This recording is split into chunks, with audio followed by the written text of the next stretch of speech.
Hello, everyone, and welcome to the bikini party at VOX VOMITUS. Woo! I am your host, Jennifer Ann Gordon, the author of Beautiful, Frightening, and Silent, Pretty Ugly, and the recently released The Japanese Box and Other Stories. Joining me today, as always, is my VOX VOMITUS vixen, Allison Martine, author of the Bourbon books, which include Dibs Since September, Move On Melinda, and Climb the Salmon Ladder. Okay, look, a bikini actually is the official uniform of a romance author. It's just surprising it took me this long to do it. And I feel like as a horror author, if you got the full bikini shot, it would still be on brand. Because people would be like, nice bruises, Jennifer. How many tattoos do you have? And why are we dressed like this, Jennifer? We are dressed like this because we have one of our favorite guests of all times, the one, the only, Meghan Cobb, author of Hunting Wives, My Summer Darlings. And but for today, our main focus is A Likeable Woman. And I don't have the paperback because I read it on a Kindle. The bikinis would make sense.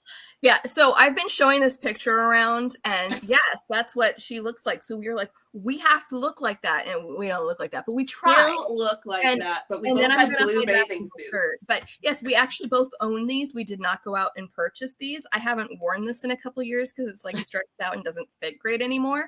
And normally, because I'm the mom vibe, I wear my little rash guard over it to keep the sunburn. Because as you can tell, I'm really pale.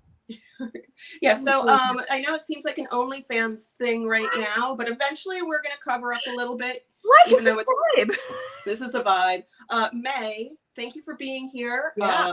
Last time you were on our show, it started with a very dramatic moment of you getting hot sauce in your eye, which is probably, I mean, it was sad for you, but one of Allison and I's favorite VOX VOMITUS memories. Because we're like, remember that time that Meghan got hot sauce in her eye? So random. LA, we're in bikinis. We don't know what's happening. I know. People are like, hey, I should have my pulled up, and I don't. It's in the other room. Should I get it? Nah. No, later. No, later.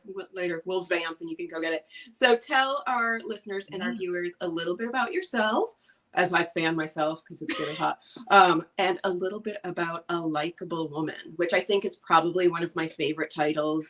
Yes. Ever. Thank you, guys. Thanks for having me back. I love hanging out with y'all so much. Yeah, because of things like this, where we're like, exactly, we're gonna be half naked, and I'm getting more dressed. I'm putting on my see-through NASA shirt, slightly better, slightly. I love it. I wish we were at an actual pool together. Oh yes, yeah.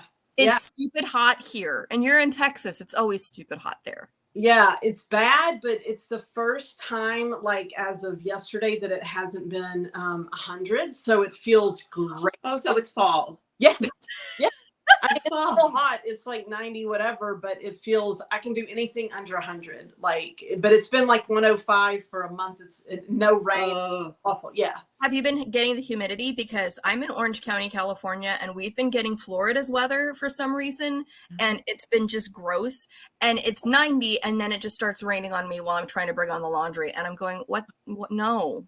That is gross. Yeah. It is gross. Yeah.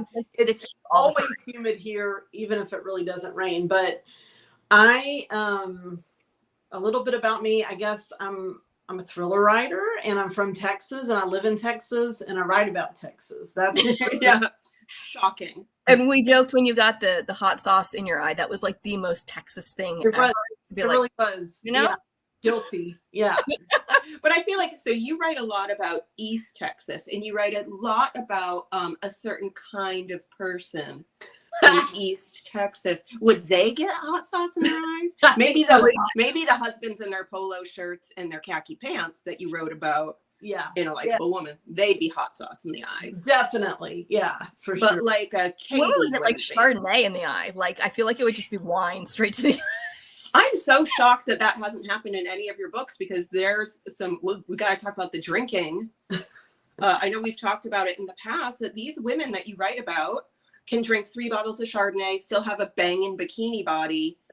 Meanwhile, I'm in a bikini and covering my stomach right now because I had like 4 bites of macaroni and cheese 3 days ago. Well, it is like they wake up there and they punish themselves for hours on a treadmill or Peloton or whatever people get on. I don't know. It's Peloton. It's Peloton these days. And then they, then they start drinking like at 4 in the afternoon. And they 4's not bad. I feel like in Hunting Wives they started drinking earlier than that. Yeah, a little bit earlier. The kids are at school. They're out by the pool with the glass in the hand, and the glass is like this size. Yeah. The Hunting Wives were so extreme. I had to tone it down a little because I feel like scaring everybody. The characters in a Likeable Woman are weirdly your most down to earth so far that I've read, and that's saying something. Yeah, I was like, these seem almost normal. Yeah. It was kind of the purpose. It was kind of like, if I may say, like, oh gosh, this is my middle finger to Goodreads reviewers who are so aghast at my unlikable women. So here's your likable woman. Here she is. Oh my God, I love it. Yeah. I love that so much. Because all authors know we love our reviewers. We love anybody who reads and reviews our books. But Goodreads is not a great place for our self-esteems to exist. No. And I'm grateful for Goodreads, so I hope I haven't canceled my whole self.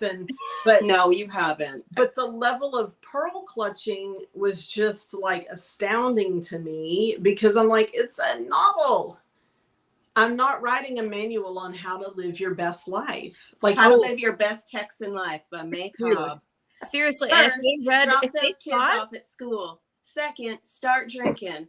Third, do the pool boy. Fourth, keep drinking. 5, do I have kids? Body in the lake. Who knows? I mean, that's the thing is if they seem to have missed the ridiculousness of the murder and all the other antics, they were clearly not paying attention. But I've had those readers who just, it's clear they missed the assignment, like what the point of the book was. And one of my friends, their book is not out yet. I will not name names, but they got a reader and it was so unclear what they were even saying. And I'm like, I'm sorry, but this person just wasn't smart enough for your book. Like they didn't understand what was happening. And that is not on you. Like if they didn't pass the 2nd grade reading comprehension, that cannot be on you. But anybody who's reading a book where it's got like lipsticks and bullets on the cover and thinks it's a manual on what they should be doing. Or like My Summer Darlings, where it's like these 3 gorgeous rich women are all doing the same guy. But he was really hot, so. He was so hot, though. Because he's Alexander Skarsgård. Skarsgård, at least in my head. Yeah, yeah, definitely. In my head and in my heart. Yeah. And you're like, in my heart, I can understand why these women were behaving the way they were. Like, that's terrible behavior, but did you see him? Okay, so that just glosses over right there. Yeah, it's funny. I don't know why I did this. Last night I was on Amazon and I found a funny review of Summer Darlings and it was like, it was 1 star and it was like 60% of the first, part or the first 60% are just people sleeping together in profanity. And I'm like, what? Yes. That's a 5-star review for most people. You need to put that on like an ad. Yes. Seriously, like just the 1 star thing, this. Too much sex. Too much sex and profanity. I would buy a book based on that. Yeah, like there are people who then will give some people low stars because there wasn't enough spice or enough anything. Everybody has different tastes, and I really feel like there should be an objective stars and a subjective stars. Yeah, like, that'd be good. Was it well written? Were the characters interesting and engaging? Or how well was it written were the sex scenes? Because that matters to me too. Like if the sex scenes are bad versus sex scenes are good. Yeah. I'm taking stars, I'm throwing stars, giving bonus stars. Yeah. No, as the world's worst writer of sex scenes, I'm now like petrified. I'm like, uh-oh. Yeah, but Jennifer, the only sex scene of yours I have ever read was intentionally bad and beautifully written to make me just go, ah. That was actually what I said when I read it. But that was just like, I just wrote a really awful sex scene. And it wasn't like sexual assault or anything. Nope. It was just bad sex. Horrible people doing horrible things. And it makes sense in the moment. You're probably looking going, what the hell? But no, it makes sense. But yeah, I feel like some of those reviewers. So I mean, getting back to A Likeable Woman and why you wrote this, you're like, are you a likable reviewer? That's the sequel. The sequel. I so appreciate all reviews. I appreciate anyone reading my book. And I get that all books aren't for everyone. You know, I don't love every book I read. So I totally get it. And I'm kind of being funny when I said it was like my, you know. No, exactly. But I love that but here's the thing. I've even had conversations with my agent, with editors where, you know, because I write darker fiction and I'm like sort of going into maybe like a crime-ish thrillery area sometimes with my work, and I've heard over and over again, oh, but just like make her a little bit more likable. Yeah. It's never make the male character more likable. No, never. So and I get it. Yeah. But like, that's the hill that I've chosen to die on, I guess. But I did like, this is a more serious thriller than my others. So it wasn't just that I'm like, it's this backlash and I'm writing the most relatable character that I've written yet, but it's like very personal, emotional thriller to write. So they are more grounded, and I appreciate you saying that. I wanted to do something more almost like traditional, where it's like closed circle, set over a weekend, you know. And I love, like, I'm a sucker for those, like, oh, it's a wedding, it's a big party, and everybody's there. Yeah. But I also, what I really appreciated in A Likeable Woman was that Granny and Hilda had this great gothic-y kind of like flowers in the attic vibe, when I'm like, oh no, Kira, don't spend more than one night in that house. No. Just because, like, talking about how, like, it hasn't changed in the past however many years. And I loved that setting too. And how it bounced between that and then like the hipster bowling alley. Thank you. I liked writing that. I tried to go a little gothic with them, so I'm glad you picked up on that. Okay. I mean, I'll find the gothic in everything. I feel like I should cover my boobs now. Now that we're getting in a serious conversation. Where you are, I don't know if you can. She's not wearing her glasses, so she doesn't know what she's saying. You can't really see a lot of it, so you're fine. I'm just like, if you put it on, but if you get hot again, take it off, because it's stupid hot where you are. So Kelly says, Likeable women aren't interesting, said the person whose female critique group finds her in progress main character unlikable. Well, Kelly, considering your last one was basically a kleptomaniac, then I'm not sure I love if you know how to write those kind of women, and we don't want you to. So don't change. I much prefer a lovable character to a likable character. Like, I want them to be really difficult to like, but really easy to love. And I've loved all of your characters, May. Like, you know, I'm still obsessed with Margot from Hunting Wives, and she is problematic. Margot Glasses. I share a birthday with her. Yes. And she's freaking the best. You're basically Margot. I'm basically Margot, except in a lot of ways not. Hopefully. Yes. Well, not the murderous ways, but not in the murder part. Hey, Kelly, I'm so glad you're here, and don't listen to that whatever it is.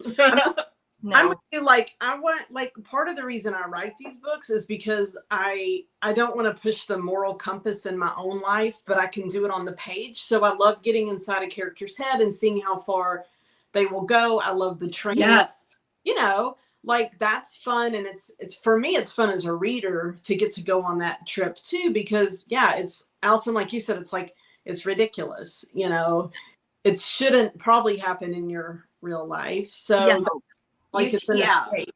Yeah. But like, I know in my circle of friends, that's not how we behave or party even. Like, we don't go to a bar and we're like 9 bottles of Chardonnay later. We're deciding to shoot some guns in a field. Let's get in the car. Like, at night, like, with like strangers. And I'm like, but that's so titillating. I hate to say that to read, because I'm like, a little bit reminds me of like my bad behavior in high school, when I would just like get into the car with strangers that I met in random places, and they'd be like, we have the keys to the basement of a church, want to go party? And I was like, yeah.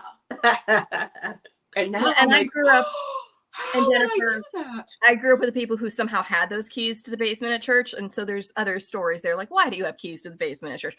But I will say, so the first 2 books that we read of yours and had you on for, with Hunting Wives and My Summer Darlings, were that kind of intentionally titillating, no one actually lives like this, we hope, kind of thing, which was their draw. But this one is a feminist thriller.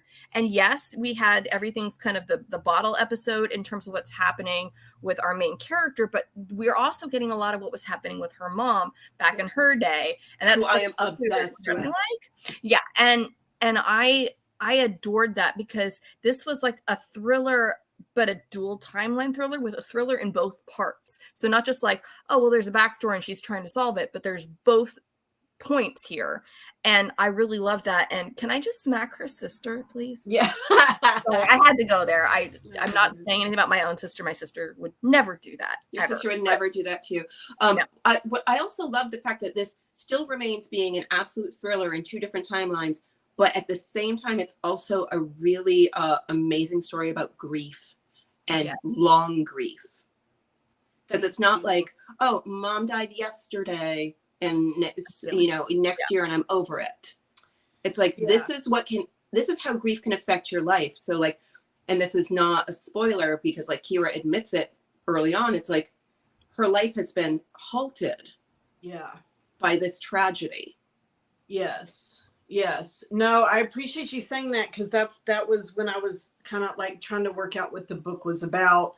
It did kind of come to me that like she can't move on because she's carrying this survivor's guilt, and she's aware of it somewhat, but it's not really till she goes back home, and then she realizes she has this epiphany. Mom wouldn't want me to stay like this. Like just because her life ended right before she had her first art showing, it doesn't mean I need to hold myself back. And so that, I don't want to give any away, but that I know it's like ... So May, do you have an artistic background? You wrote a lot about collage and art and art classes, and as somebody with an artistic background, you were correct. Like it didn't seem like and then I did this thing and I'm like, that's not how you would prepare a canvas. Like painting.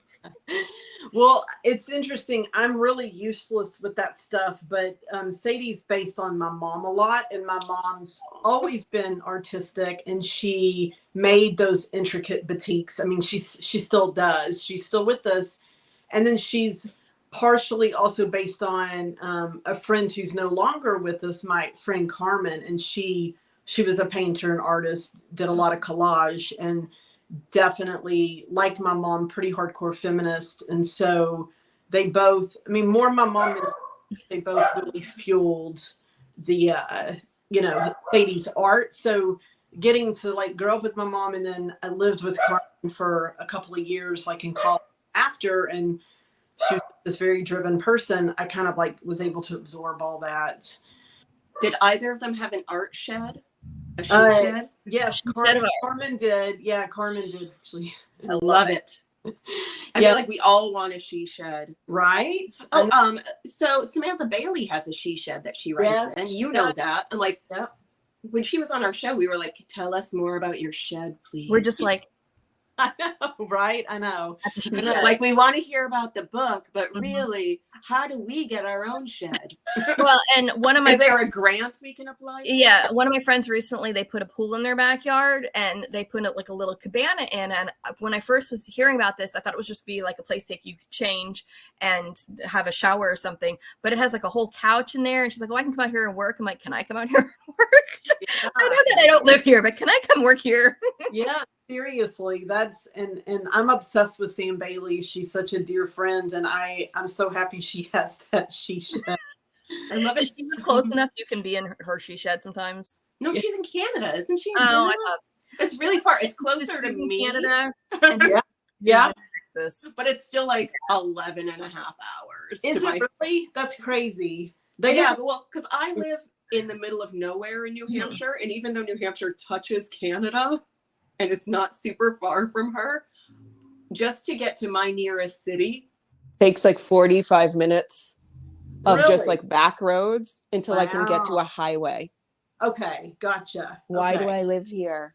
Yeah, Jennifer lives in the middle of nowhere. I live in the middle of nowhere. Not this week. This week I'm dog sitting in the big city.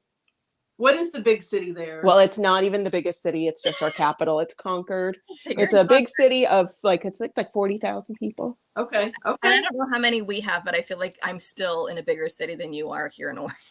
Yeah. I'm sure you are. Trust me.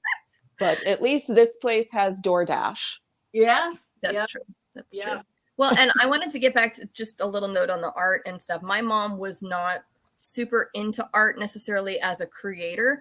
She's one of the ones who taught me to appreciate art and appreciate education. And she was the one who would go with her two friends and they would go take classes at the local community college, even though they all had their degrees. They weren't towards higher education. They just thought it was lifelong learning is so important. Exactly. And so they took classes in pre-Columbian and Chicano art. And for a while, she was like, Frida Kahlo is everything and loved all that. And Georgia O'Keeffe. That's how I knew these things growing up before anything else. And one of the things we got her for Christmas one year was a batik from one of the local third world hand arts places. So that's the only reason I even knew what a batik was. And I was super interested in the process. I'm like, my mom had a batik. I don't know where that is either. So now I need to like call my dad, go, where's mom's batik? Yeah, like I want it now, and I'm gonna like put it right next to May's book in my an odd combo, but yes, and be like, "This is Sadie's artwork." I could do that, although I don't think she was a native like person from Ethiopia like that. No, yeah, definitely don't. Like handiworks from the people in that tribe, not Sadie. Can I ask two quick questions? You've got some interesting male main characters in A Likeable Woman, so I'm not going to talk too much about who they are necessarily, but you would have what I would call Hot Randall and Hot Jack. And in my brain, once again, Hot Randall is Alexander Skarsgård. Is it always Alexander Skarsgård? I did not picture him at all. I pictured him because like she said tall, and immediately I'm like, tall, but I thought the tallest guy on the planet. Well, to me, yes. I mean, but because Adam Driver, I'm secretly married to him, so I don't cast him in things unless it's my book or your book, because we share him as a that, and I actually named him Adam, so I'm like, here. So did I. I'm like, exactly. Try to make it easy. So I pictured Randall as like Alexander Skarsgård, and Jack, I pictured Milo Ventimiglia. Oh, that's good. Yeah, yeah. Because like you can't get over that. Yes. I mean, I watched Gilmore Girls and I'm still not over it. You're not over it. Yeah. That's really, really top-notch casting. Hey, Hollywood, if you're ever not on strike. Sarah Hallifin called me. I have questions. Did you have people in mind? Oddly enough, for this one, I did not. They were just like real fictional characters. It wasn't fan fiction. They really were. I love it. Yeah, kind of like for the first time. It's like book 4 for the first time. It's not Alexander Skarsgård. Well, and I was going to say, so based on the way when we're introduced to Randall and all these things, I wouldn't have pictured Alexander Skarsgård, mostly because there's intentionally some kind of uncomfortable vibes from him. And then people are saying things about him that are not positive. And I don't know, I guess I just know enough guys like that I was picturing a half dozen guys I also pictured like a little bit Matthew McConaughey, but younger. No offense to the age he is now, but he is more of a grown-up age, and these are younger people. Grown up. I mean, that's funny. He is from my hometown, so that's funny. Shut up! Did you like go to high school with him? So it's Matthew McConaughey, is what we're saying, and Randall is. Got it. That tracks. I'm fine with that. And I think just enough of that vibe when he wants to, like not always, but he can make you feel just a little uncomfortable with some people. Oh yeah, definitely. Yeah. Yeah, that's funny. I'm laughing. Sorry, I've got to take a beat. He's like, hold on. Okay, continue, May. I don't know what I was talking about. We were talking about Matthew McConaughey. No. And he reminded you of, well, he's from your area, so he probably would fit that vibe pretty well. Yeah. And to me, is that what Randall's voice would have sounded like? But with a little less stoner. Yeah. He just says, ladies. Laurie. Matthew doesn't really sound like, I don't know where his accent comes from, to be honest. Hollywood. Yeah. So they were like, can you please sound more Texan? All right. Okay. Yeah. Worst accent ever. but we can pretend that's what he sounded like. I would say take some like soft sandpaper and rub all the hard edges off the Matthew McConaughey accent, and then that's what I would want Randall to sound like. Yeah, that's a little bit like dripping honey, yes. and a little bit less like I'm looking at high school girls outside a gas station. That's what I was gonna say in terms, and again, like a little less. People are talking about him and being upset about him. Look at May. He's not. Oh no, May, don't touch your eyes. We don't know what's on your fingers. Open your It's nail polish remover. No. Don't do it. My dog is barking because I'm screaming like a lunatic upstairs. Well, and I was going to say one of the things that I liked about these characters are because they felt more real, and maybe because you weren't just casting Hollywood people, that they were in many ways, when they were in peril, the peril was heightened because you're like, oh shit, what's happening? It felt like this could actually be happening, and even Tula and Tubby agree. Tula and Tubby agree. I'm gonna agree. But like it was like a heightened sense of holy shit, what's happening here with these people, and where are these texts coming from, and who's threatening her? And anytime she was ever alone, I was getting physically nervous. Really? I'm like, yeah, because I didn't know. There were multiple people that I was like, where is this coming from? Like my list of suspects like kept changing order based on did hers, and I loved that too. Yeah. And like also nobody there was like a huge fan of Kira.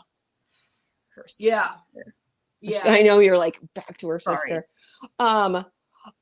I think one of my favorite parts, and it's like such a throwaway scene, is when like she starts getting these anonymous texts, and she does exactly what every normal person would do, is go to Google and go, how do I trace an anonymous text? And that made me laugh out loud because I feel like I've done something dumb like that, where it's like, I can handle this myself. Google's going to tell me how to do it. And then it's like, it's impossible. And you're like, crap. Yeah. That was tricky because I didn't know. So I myself was Googling and I was hoping it was possible, like plot wise, like, oh, please let this be impossible. At least like it can't be impossible, but it can be like, oh, it's very tricky, especially if it's a burner phone. And that's it. There it is. Yes, exactly. Burner phone. And Lori also pointed out this is the Dogs Gone Wild edition. Lori, they're not the ones wearing bikinis. Lori, I'm in a bikini. Did she just call me a dog? That's why I'm confused. The ladies are in the bikinis. The dogs are just dogs. Oh, actually, but a lot of May's books are Dogs Gone Wild because those men that you write about are a little. Yeah. Lori's right. Yeah, it really is. That is like spot on. Also, I would like to go. I've never been invited to the kind of wedding where everyone wants to take care of me for an entire weekend and all this stuff. I feel like I don't hang out with the right kind of Texans. I went to one wedding like that, and I was, I think, 22. It was a girl I was doing theater with, and she was marrying the heir to a flower shop fortune. So the entire because it's like a New England giant flower shop that does the flowers for everything, every funeral, every wedding, everything. So this wedding was about flowers. Like our bouquets were really heavy. I was a bridesmaid. I'm like, this is so heavy. But it was 3 days of, now it's time for our scenic trolley ride around the city. Oh my God. And I was like, I'm not doing this sober. And I spilled champagne all over myself. I was the only person who did that. I love it. You are, that's on brand. You are Margot. I'm Margot. I'm like, I'm not doing this sober. I'm bringing a bottle of champagne because you gave me a basket of them in my room. Yeah. Souvenir. See, I didn't bring any home. Yeah, and I was definitely a hunting wife during that weekend. You can't bring that an open bottle. Nah, I gotta just finish it. Isn't that illegal? Yeah, you just finish it, And I've been to weddings like for family friends and stuff, and then had family entertain you because you're there, but not something so scripted and like everybody's gonna go get manicures, and now it's time for your and paint your own wine glass. I did. This is fun. I haven't been to those either, to be honest, but I've definitely heard about them. And I love that Kira, obviously she had a lot on her plate that weekend, so she wasn't necessarily intrigued by painting her own wine glass. But I love that like her excuse for many things was just like, oh, just like I just like got like my hair, like I've got a jet lag. Well, The not washing her hair forever was the best. It was really tricky because I know, like, it was tricky because I didn't want her to, like, some people are like, she would have just read the whole book in one sitting. And I'm like, I do understand. But that's not the way a novel can be paced. Yeah, that was like, I wanted Sadie's story to unfold with her, you know, beats and her plot twist and cliffhangers and not have it just all dumped out there. Because then you're basically writing two separate books, right? And neither of them have an ending until the end. Yeah. Right. You did it in a really tactful way, because I have read and harped on those authors who are like, yes, here this person finds something that's devastating and life-changing, and they're going to read one chapter and then go about their life for a day and then come back to it. Like yours is, she is literally being pulled away because she has these things to do and she can't. You need to get those mani-pedis. Yeah, like she has those to be women out are bitches. She has to go. And it's over the course of a couple hours, not like weeks. And I won't say which author did that. I've already publicly ranted about that. But Regina needs to know what Flower Short Fortune, it needs to be a title of something. But Jennifer, that does sound like I just add a murder to that weekend and there's a book. Fun. Write the book. I'm just picturing the heavy flowers get so heavy that you need wheelbarrows, and then instead of wheelbarrows, then you're just pushing potted plants around. I feel like that could work too. Like they shipped in like miniature trees. Yes, they shipped in so many miniature trees. Miniature lime tree, and I know it's like I'm holding an avocado plant in like a terracotta bucket. Yes. Oh, and the flowers were beautiful. And I was just a measly bridesmaid, and I could barely hold my bouquet to walk down the long aisle and then stand there for a million years. The bride was like, she was like, thank God she was from the Midwest. I'm not going to say where, but she was tall and like gorgeous, and strong. She's like, I'm ready. She wasn't 5'2" weakling right here. She was like, 5'11" and worked out. Ready.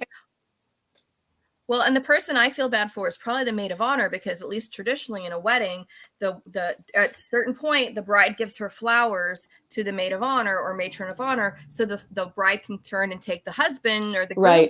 So the maid of honor was also of the same lineage, bloodline wise and type wise. So she was actually like taller and a little stronger. So I have no muscles. I don't know. But it was still, I'm like, that's a lot of flowers to carry as I'm just like shaking, holding my bouquet. Yeah. And in terms of overkill, Kelly points out correctly that in May's book, they're not even there for a wedding. They're there for a vow renewal. So it's like, what are y'all doing for a vow renewal? Everything. We're doing everything. It's amazing. But I love it. And Lori wants us to know that she's not talking about, she was talking about the dogs barking, not that weird dogs. We know. I know. It's like, but we had to like try to work it back to the book. I know. Not my dogs barking. When I hear dogs gone wild, like, are they in bikinis too? Did they do sex tapes? Dog sex tapes. I was like, no, ew, Allison. No. Bad girl. No. Down, these dogs down. These are siblings. I know. So that would be like the VC Andrews version. Oh my God. And they are very just like, they look so similar, like little twins. Lannisters. Oh my God. Game of Thrones meets my dogs. Oh, this episode's coming up with some really great ideas for my future work. Sure, my agent's going to watch this and be thrilled. Oh, you're writing what? Great. Our agents were like, why are y'all in bikinis? And we're like, I know. Don't you know you're on the internet? I didn't notice. I'm a serious author. Well, it's funny because some of the times what am I doing? Like seriously, sometimes I've worn these dresses on this show, and they're normal dresses, but because of how my hair is, I'm like, I could be nude. We can't really tell. That would be fine too. I mean, eventually, you're moving on. I'm like, we got to do what we have to do to get those ratings. But May, I would say that despite the fact that they were going a little over the top for a vow renewal in terms of all the stuff they were doing, the character-wise, it was very believable. And even the people, it's like you can see these people doing that because it's basically a celebration to how amazing we are. Yeah. And we need to show everyone how amazing we are. Don't you want to share in our happiness? Yeah, exactly. But were they happy? I mean, people should read the book. I'm like, no. I mean, the way you just described the men's belts that they wear, I'm like, no woman could be happy married to that. May's like, that's my husband's belt. Like, no, it's very rude of me to describe it that way, but it's the truth. We've seen it, we know, and I feel like that's part of what brings your books to life, because there were so many different scenes showing the juxtaposition and the social classes, and like a hipster bowling alley, like you said earlier, and then they're in like the bar next door to the hipster bar bowling alley at one point, and like, which is of course in a strip mall. Thank God. That is so realistic, and they only serve like, like bottles of beer in like buckets and pitchers and well drinks. And I'm like, and weirdly, I just feel like I've had this memory of me escaping several terrible events to go to some place like that, just so I could be like, oh, thank God. Yeah. Like sit in a booth with a cracked seat, and I'm just like, just give me a Jack and Diet Coke. Yes, you feel normal. Yeah. Normal. And I don't have to be like, oh, this cocktail has a raw egg in it. Yeah, exactly. And I'm supposed to drink this while bowling. Yeah. Yeah. Totally. Wait, why is there a raw egg in a drink? There's one, and it was only proposed to me, and I didn't drink it because I'm like, and how much is that? And they're like, it's $34. And I'm like, no. Yeah. No. Yeah. Shame on you. Yeah, I love to poke fun at that kind of stuff, and I like we all can relate to the different class stuff, I think, Yeah. And it's not even necessarily class with like the quote unquote hipster stuff, because there's a hipster bar in the town I'm in right now that I absolutely love. I'm not going to name it because they probably get mad that they're called a hipster bar. But I love them. But it's craft cocktails. They're overly expensive. You're paying for the vibe. Yeah.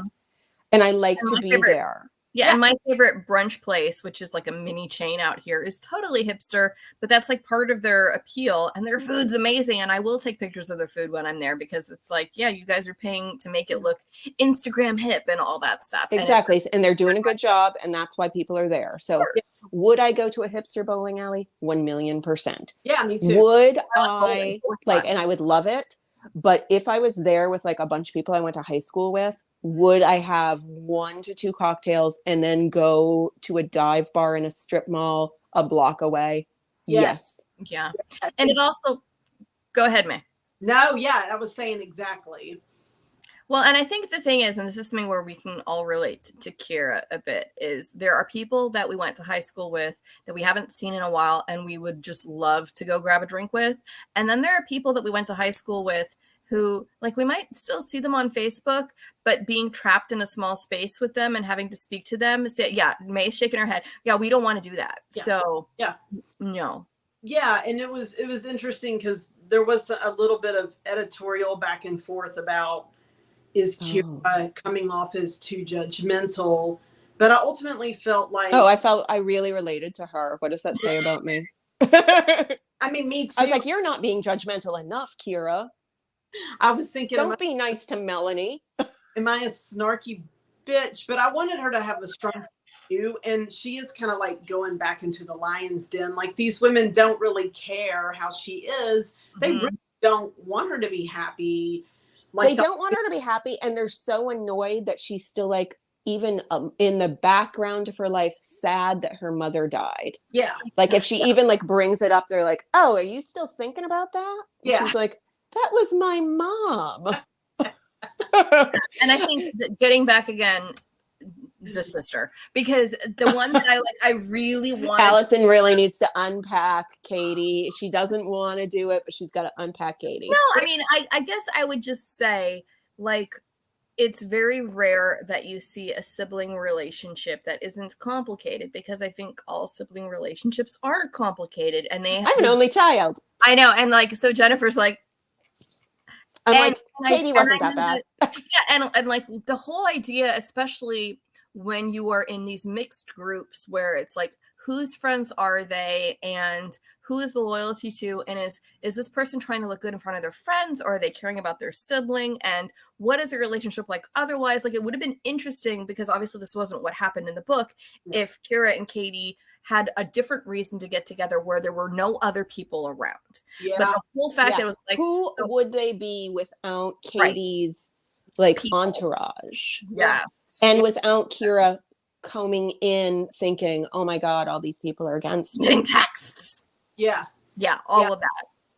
Yeah. And I think like I kind of wanted to like get into how in some families battle lines can be drawn. Like Katie was daddy's girl and Kira was aligned with how that like her that shapes their life. Yes. And it really, like her death only pronounced that way more, to where it drove them completely apart, and there is maybe no getting back together for them. And that's, again, it goes back to that, like, you really did a great job, like, with these, like, gothic themes, like, because, you know, you had the house, you had the creepy housekeeper, you had the old wallpaper, and then you had just, like, secrets in the family and siblings who can't talk to each other, but desperately just need to just talk to each other. And you handled it so well.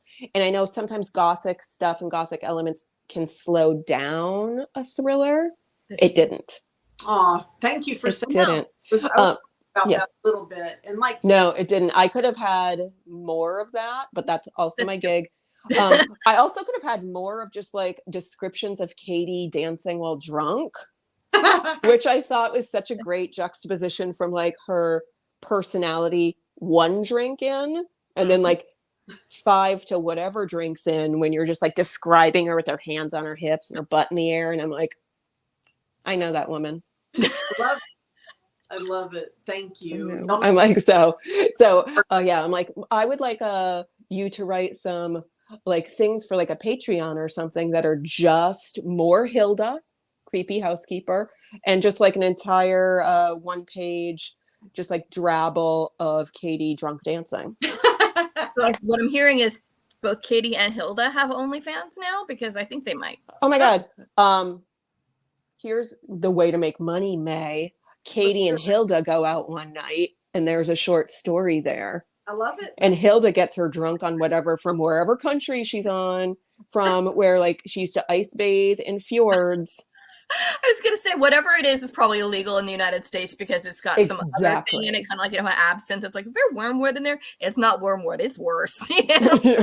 It's worse than wormwood. It's really bad. It's more like I brought this from my home country, and then she and Katie just because something with the will go there. Yeah. All right, and go. So we have to tie that into the flower shop murders. Yeah. She inherited because it's a speakeasy in the back of the flower shop. And it's also a hipster bar. Like the refrigerated section where they keep all the flowers. And then it's a fake wall. And then it's a speakeasy. Yeah. It's a really cold speakeasy for some reason, because of the air. It's cold because they're only serving like vodka and like weird alcohol that if it's not freezing, it's gonna like burn out your esophagus. Well, you've got to keep those raw eggs cold too. I was gonna say, it's the eggs. They do it for the eggs, which are of course farm, like grass fed. Yes, grass fed. Free range. They sing to them at night and hold them. They never go into a coop at all. Oh my God. Like Gonzo and his chickens. Uh-oh. You can always tell once we hit like almost the 45-minute mark when our show goes off the rails. Okay, but I was going to say, and this was a valid thing I wanted to bring up and not just me muppeting at things, is the fact that nowhere did Kira go where she was safe, embraced, welcomed, and that had so much tension to it, because it was like, hi, I'm going to get out of the firing pan here and go right into the fire. This will be better. And then like when she is going, I think someone's been in my cabin, they're like, oh, and the fact, even when they were giving the information about how it's this part of this person's identification, I'm like, so basically anybody can get into anybody else's. I don't feel safe with this, and I'm just reading it. I know. I was just like, wait, you can get it. You could get. like I was there, like a guest. I'm like, you I know, can me get too. into my cabin with the last 4 digits of my cell phone number?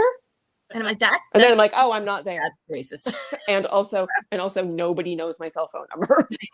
I was gonna say, even I don't think I've ever called you not via Facebook. So I know. mean, nobody. I feel like even if I asked my husband right now what my last 4 digits of my cell phone number would be. So you would be the final girl because no one knows that. No one knows. That's my dream. I mean, final- not to be attacked by like any kind of mass murdering thing. So universe, don't hold that. But no, I always wanted to be scrappy enough to survive until the end. But I know full well I'm such a baby. I would just be like, kill me first. No, I don't think so. I think you've got final girl vibe. You got flower murder shop final girl vibe. Flower shop murder. Oh my God, the flower See, shop murder girl vibe. Oh, I'd go out first because I would trip and fall. Like I wouldn't. I mean, well, I'd be there's also trying to that. run, but I would just be falling down. I'm like, and I'm done. But no, I would be like I would- eating out of an open refrigerator with with headphones in, just like, and then somebody would be like, "Oh, it's so easy to murder her," while she's just shoving cold macaroni and cheese in her mouth. She's not even making this hard for us. No, you were saying your dream was to never get phone calls, and I'm like, yeah, that's all of our dreams. Nobody wants to be on the phone anymore. I'm Like, not one who likes phone calls. I hate texts. I hate them. I feel like someone's grabbed. So how can we communicate with you, May? You're like, I don't call me and don't text me. Don't. Phone call. I love it. No, a phone call? You do? So easy. Texts are so hard for me. I don't know what it is. It's like, unless it's like in and out, like one answer. Yeah, sure. 50 is because I'll be 50 in December. And so I'm used to like the corded telephone from that. We still are, but we I mean, grew up with that, and that's what we're like. but I also think I like got so many prank calls through 6th through 9th grade by bullies that now every time the phone rings to this day, I'm like, oh no, it's so-and-so asking me some stupid question about like why I don't wear a bra yet. Well, I wear one now. Yeah. Thanks. No, you wear a bathing suit now. I wear a bathing suit now.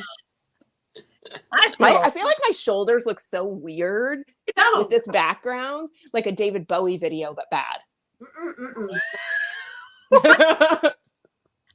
No, I was laughing at the whole like.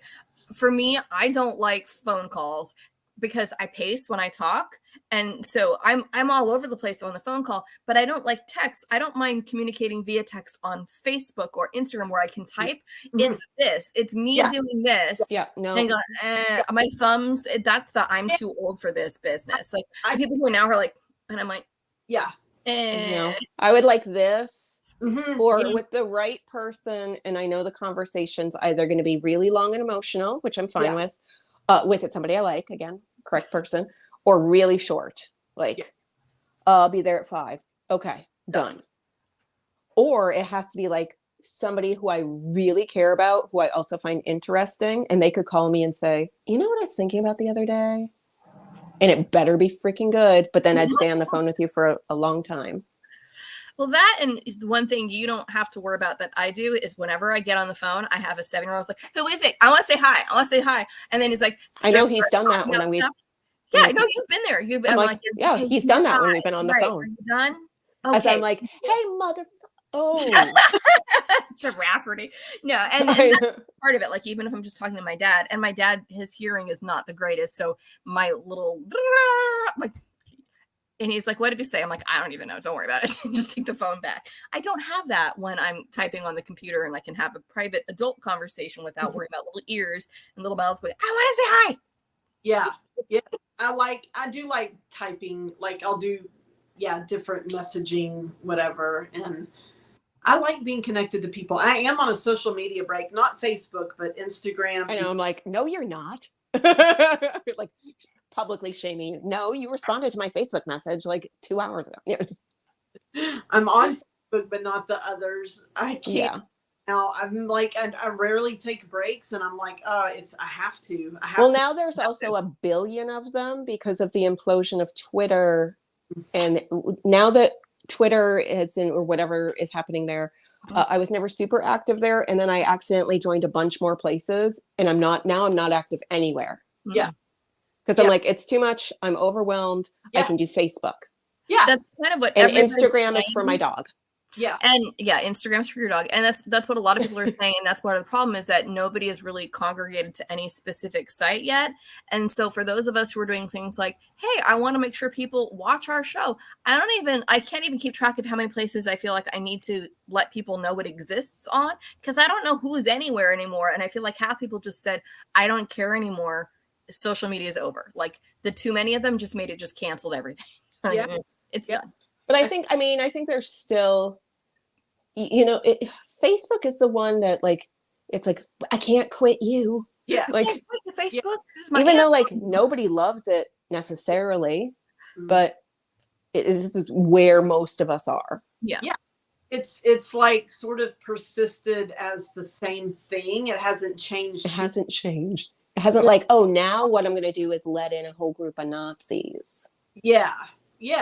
And be like, now you have all the rights and other people don't. Oh, and you can't block anybody anymore. Like, yeah, right. So Facebook, we know what we're getting. And I've always had, like, for me, just like if we're talking social media as authors, I get more return, quote unquote, or whatever, from Facebook than I ever have on other places. Me too. Yeah, for sure. Yeah. But Allison, you were a hashtag RIP Twitter person. Yeah, I mean, for me, and Kelly says Facebook is our perennial vow renewal party. Yes, it is. I mean, it is, but part of it is, I feel like I was able to connect with more authors out there and be able to just talk to other people in that way. Whereas on Facebook, it doesn't, because there aren't hashtags and things like that, it's harder to find other people that way, other than like friends of friends of friends. So like that, you kind of expand in a different way on there. But the thing I do like about Facebook, besides being our perennial vow renewal party, is that I'm able to set some things for private and some things for public. Yeah. So like, so I not will everybody needs to see pictures of your kids, because that would be creepy. It is creepy, which is why I keep them off of any of my author stuff. So people are like, oh, she's very egocentric. She never posts pictures of, well, yeah, because you guys are a bunch of creeps. So I'm like, no, you're not seeing my almost 13-year-old daughter ever. But also I share it on Facebook with a private setting for my family, who's mostly back east, who otherwise don't get to see her. So yeah, that makes. Where are you from back east? Pennsylvania. So all my people are mostly Amish. That's yeah. awesome. No, well, not Amish. Come on. But like some of them are that with the area. Lie, Allison. Go with I'm the Amish. lie. Yes, I'm off on my Rumspringa. You went on Rumspringa and then you never came back. Right. No, that's the origin story for your romance name. I mean, I it's true. I'm a Rumspringa, and then I just fell in the hot tub. No, but just I do like the fact that I'm able to communicate with them, especially because, as you guys know, my mother did pass away, and so family who would visit more frequently, they don't anymore, partially because my dad now lives in a smaller place and he has a new wife, and so it's not the same as like my organic family coming back and visiting, so we just don't see them as much. So if I didn't have Facebook, they'd be like, do you have children? How many again? I lost track of how many there are, instead of here they are lined up in size order. Well, see here, so this is going to bring it right back to a Likeable Woman before we end, because this is the relationship that Katie and Kira have, because, she, goes back home for the first time in a really long time and meets her nieces. And that is so much more realistic than anybody can understand unless they've lived it. Mm-hmm. And Regina wants to ask about what we think of Blue Sky so far. And I will say Blue Sky seems fine. The only complaint I have is, like, I went to Tag May, and I don't even know if you're on there, but I couldn't find you. But part of it is my only complaint about it is because it's been invitation based so far. It's hard to know who's on it because not everybody is. And some people don't want to be because it's just too many now. And other people are like, I want to, but I don't have an invitation. And there's something in me that just kind of rankles against the whole, oh, you haven't been asked yet? That makes me feel like, last pick for PE, didn't get invited to the party. Now I can't even be on social media because I'm not cool enough. And that just, it's weird. I mean, I understand why they did it though, just for logistics. So it, and also they didn't want it to crash and burn the way, like whatever was before Threads that we all joined for a hot minute that crashed and burned. I can't even remember anymore. What it was. It is what it is. I joined Blue Sky. Thank you, Allison. You sent me an invite. And then our dear friend Bracken McLeod, like the next day was like, you still need an invite? And then like the day after that, somebody was like, do you need an invite? And I'm like, no, you don't. First invite. And but here's the thing. It's like, I joined it because I felt like I had to. I've never been active there, but sometimes I feel like you just have to claim your name. Yeah, Mhm. I understand that. Oh, that's a good. And then just like let it sit there. I didn't think about that. That's a damn good point. Because like, I sure as heck can't post on all of these places when I never posted on RIP Twitter. Like, I would post there like once a week. Yeah. A moment of silence for Hive. That was gonna drop. Oh, it was Hive. Thinking about. I tried to go right into Hive. I tried to believe in it because I was like, if I get in on the ground floor, maybe I'll like it. And then I was like super active for a week, and then it like melted, like physically melted their own internal computers, and it didn't exist anymore. And that's when I was just like, I can't do this anymore. Oh, yeah. It's exhausting. I'm not getting anything else right now other than. I can't even really do the TikTok thing. I haven't figured it out. No. Oh, no. Really? No. I mean, physically, I think know how to do it, but and I guess maybe it's my age. I'm an Instagram, Facebook person. And I think part of it is also one of the things when I also my laziness factor. There's things about it. I've posted a couple times. 3 people have seen it and thought my content was lovely. But I would say, though, that the people and the types of books that do really well there are not the kinds of books that any of us are really writing. Yeah. And it feels like it's a specific kind of reader and an aesthetic. And that's great that they've found it. Yeah. Yeah. I agree with you. That's why I'm just like, oh my God, enough, Enough. It's like, look, we're writing like weird stuff that like you're not like being able to like do like a dance like it's a murder book, it's a blah, it's dystopian. Okay, and Kelly, she just threw all of us under the bus. It's not your age, it's our age.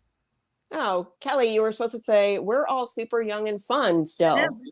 Kelly, you won a Voxy. We're taking back the Voxy for outing our No, and it is Kelly. Kelly should actually rewrite right now. Oh, I thought you guys were all in your early 30s. Early 30s, yes. Early 30s. That's been a long time. This is when both Jennifer and I claim the ages of our husbands who are younger than us, and then remove some ages from that too. Like, sure. Oh, no, I don't have to remove any ages for my husband. He's 34. He's so young. I know. No, I would, I would add 2 years onto that and be fine with it. Like, I'm fine with that, and I'm honestly happy with how old I am. The fact that I'm how old? Don't say it like no, but I know how old I am in terms of like. I feel like for a person of my age, I am okay with how things are going for me in life in general. And I'm not like, well, I've given up on life at my age. But it is sometimes one of those things where I go, I wish my low back didn't hurt all the time. But that's been a problem since I was 13. So blaming it on being old is like, you're kind of trying to find a scapegoat for something that's been a problem for more than 30 years. Yeah. Like, yeah, that's not really fair. Well, for me, like, I'm okay with being whatever, almost 50, because I still feel like 13, but I don't know how I'm ever going to retire. You won't, because we never will. We don't have to. We just our retirement plan is death. You just keep typing until maybe there's longer periods between releases. Maybe the schedule slows down a bit as your backlist grows, and that's fine. The retirement plan for and then somebody will gift you a 22-year-old ghostwriter, and you'll go, should I murder her? That's my final work. Yeah, I'm the final girl. I like it. Oh God, write that down.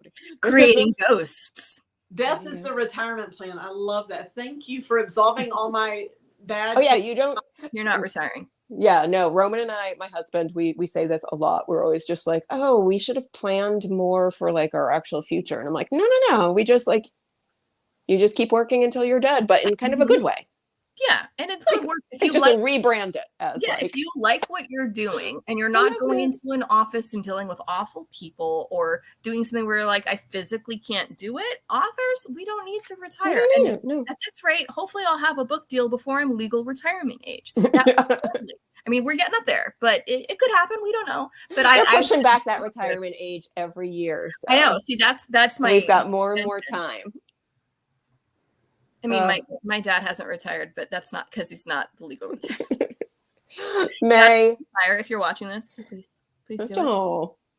May, we love you. Thank you for coming on the show. I need to wrap it up because it's been like an hour. It is an hour. Thank I you have to go get children from school. I love you all.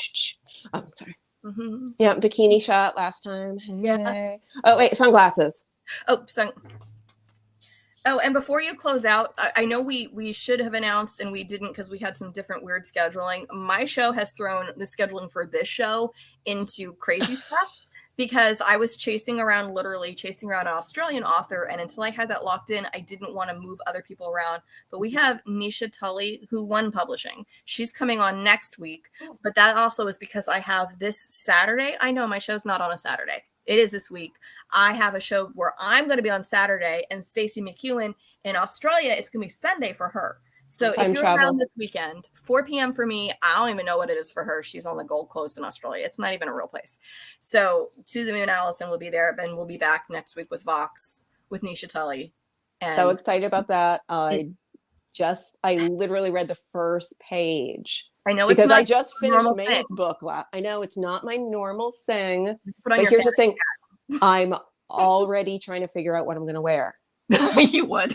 like that's immediately, I was just like, oh, this could be some good costumes. I mean, I'm already thinking of what I'm going to be eating during the show, and that's way more normal for me. Like, ooh, I get to do food, I'll do something strange. I mean, I want that too. It is an Indian inspired style fantasy, so it'll be amazing. It's very, very good. It'll be very good.